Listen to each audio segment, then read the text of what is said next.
Hi, good evening muli sa inyong lahat. Kumusta kayo mga guys? Merry Christmas, malapit na. Ayan na naman, naisip na naman natin yung mga bagay-bagay na tungkol sa abroad. Yung buhay ko ba na na malagi sa abroad na matagal.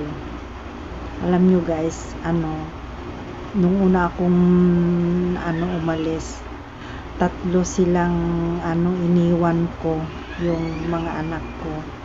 Pero pagbalik ko sa kasawiang palad, 2 na lang sila.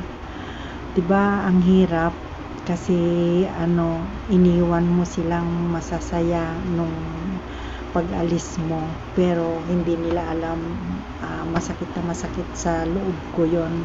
Kaya lang titiisin natin dahil sa kanila.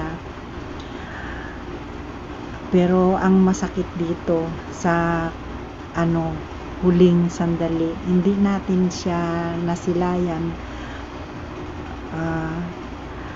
Maraming dahilan kung bakit. Siguro parang sa ngayon hindi ko kayang isa-isahin pa sa inyo, pero yung katulad ko na nag-abroad na may anak, naku guys, kung iniwan sa inyo kung ang babae man ang nag-abroad, mga guys, lalo na pag maliliit pa sila, yung mga anak natin ay alagaan, mahalin, hindi sinasaktan, kasi maraming ganyan ngayon. Pero yung sa akin naman iba, 3 silang iniwan ko, pero pagbalik ko 2 na lang sila.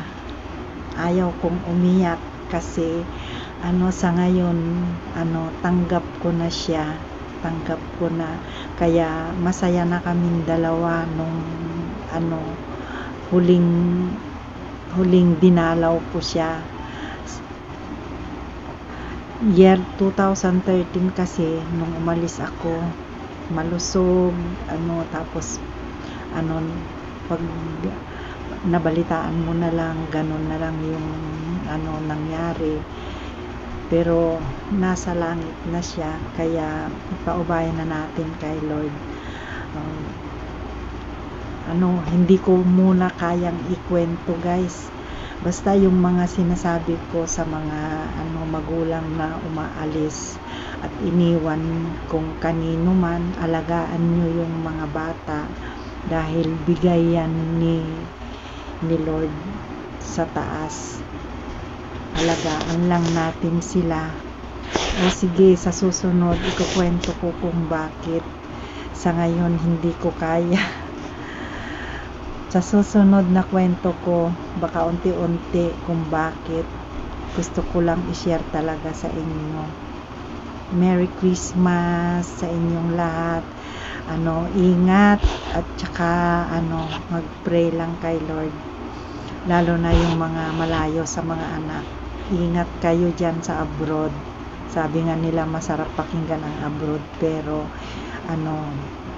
mahirap ipaliwanag guys. Okay, bye-bye sa inyo. Merry Christmas sa inyong lahat sa kahit sa amang bansa. Ingat kayo.